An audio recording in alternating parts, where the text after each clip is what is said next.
Lorsqu'on passe à travers la balle, notre jambe avant, donc par exemple la jambe gauche pour droitière-droitier, jambe droite pour gauchère-gaucher, cette jambe-là doit devenir quand même relativement droite avant même l'impact. C'est-à-dire que lorsque je m'installe comme ça ici, j'ai une certaine flexion au niveau de mes genoux dès le départ. Je fais le mouvement vers l'arrière comme ça ici. J'ai encore une légère flexion, parfait. Je redescends à travers la balle. J'ai encore une légère flexion, exactement ce que je veux.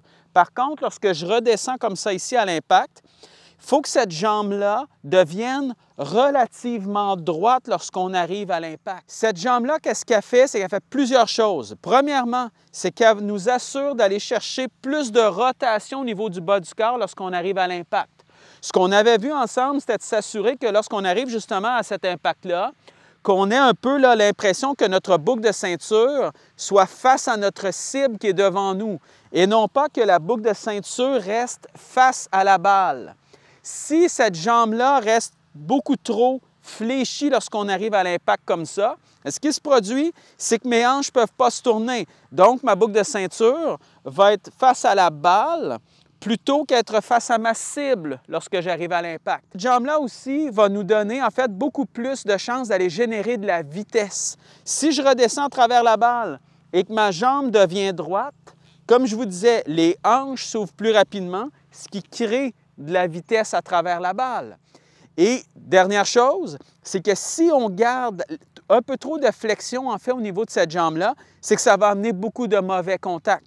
Ça va amener beaucoup de contact où le club va toucher le sol avant la balle. Si je refais la même chose, j'arrive au sommet de mon swing ici, j'ai une certaine flexion, je redescends, j'ai encore cette flexion-là, ce qui est parfait, c'est exactement ce qu'on veut, mais que je garde trop longtemps la flexion comme ça, bien, le club, lui, qu'est-ce qu'il fait? C'est qu'il va souvent avoir tendance à s'écraser complètement derrière cette balle-là. Souvent, on ne travaille pas correctement cette jambe-là parce qu'on essaie tellement de faire uniquement contact avec la balle et on ne veut pas, par exemple, relever la tête ou quoi que ce soit. Bien, ce que ça fait, c'est que les genoux restent toujours dans cette flexion-là lorsqu'on arrive à l'impact.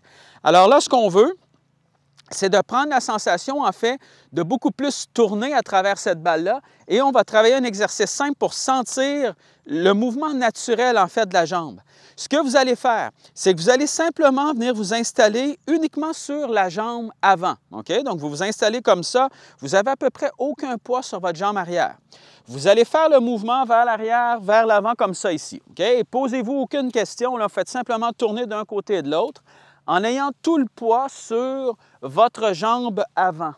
Vous voyez quand je fais ça, à quel point naturellement, sans même penser à toucher une balle ou quoi que ce soit, là, vous voyez comment ma jambe ici vient se relever naturellement lorsque j'arrive à peu près à l'impact. Okay? Vous voyez ça? Ce que je ne veux pas, c'est ça ici.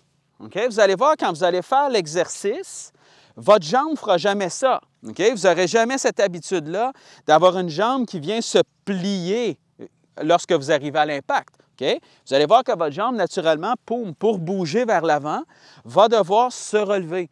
Mais c'est exactement la même chose qu'on va faire, en fait, avec la balle. Alors moi, ce que je veux sentir, c'est que lorsque je vais redescendre à travers cette balle-là, avant l'impact, je vais laisser cette jambe-là se relever. Au même titre que lorsque je fais cet exercice-là, je le sens qu'avant même d'arriver à l'impact, ça se relève. Je vais faire exactement la même chose. Et là, peu importe au départ le contact, ça n'a aucune importance. J'y vais avec la balle comme ça ici. Je vais aller chercher cette sensation-là. Et cet exercice-là n'est pas simple. Okay? Ce n'est pas un exercice qui est facile nécessairement à faire, mais c'est rare qu'on travaille des points un peu plus techniques ensemble, là, qui sont un peu plus poussés. Ça, c'en est un. Mais c'est vraiment un mouvement, en fait, qui en vaut vraiment la peine. Alors, ça vaut vraiment le coup là, de travailler ce mouvement-là.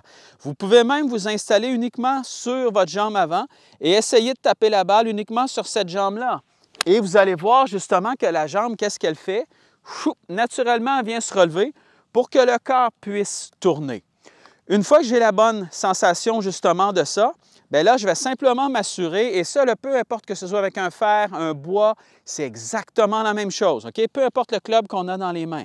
Mais moi, ce que je vais faire à partir d'ici, c'est quand je vais amorcer ma descente, je veux sentir que oui, j'ai encore un peu de flexion au niveau de mes genoux comme ça ici, donc je me sens quand même appuyé, mais à partir d'ici, je veux sentir que lorsque j'arrive tout juste avant l'impact, cette jambe-là devient beaucoup plus droite.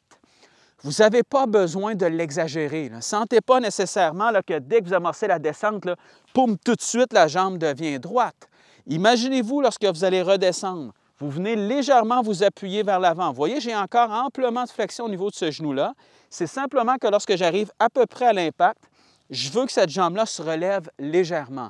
Si vous êtes capable de l'avoir pratiquement complètement droite lorsque vous arrivez à l'impact, ça va. Si vous avez encore un peu de flexion aussi au niveau de ce genou-là, ça va. Ce qu'on ne veut pas, c'est simplement de rester pris comme ça ici avec un peu trop de flexion. Je reprends, même sensation, j'y vais avec une jambe comme ça ici, parfait. Ensuite, j'y vais sans la balle, parfait ici. Et là, j'y vais avec cette balle-là. Faites bien attention lorsque vous allez faire ce mouvement-là de ne pas nécessairement tout relever le corps. Et c'est ça qui est le plus difficile au niveau de cet exercice-là, c'est que lorsqu'on redescend, souvent lorsqu'on essaie justement de laisser cette jambe-là devenir un peu plus droite, bien, c'est tout le corps qui se relève comme ça ici. Allez chercher l'impression que lorsque vous passez à travers la balle, que votre tête va toujours rester à la même hauteur. Alors si j'y vais comme ça, je fais le même mouvement vers l'arrière, ma tête est encore à la même hauteur, je redescends, je suis encore à la même hauteur, et là, je vais laisser cette jambe-là devenir droite, mais regardez comment ma tête reste encore à cette même hauteur-là. Ce n'est pas parce que cette jambe-là se relève comme ça ici qu'il faut que ma tête se relève comme ça. Et souvent, lorsqu'on travaille justement cet exercice-là, on a l'impression de « oui, mais si je fais ça, je vais topper la balle parce que tout le corps se relève ». Non, c'est simplement cette jambe-là qui devient droite, mais voyez comment ma tête reste encore à cette même hauteur-là. Et ça, c'est ultra important lorsque vous allez travailler justement ce mouvement-là. Alors, j'y vais encore une fois. Je relève la jambe, mais ma tête reste à cette même hauteur-là. Et à la fin, complètement, bien là, c'est normal que tout le corps se relève. À la descente, assurez-vous que même si la jambe devient droite comme ça ici, le poids est quand même sur cette jambe-là.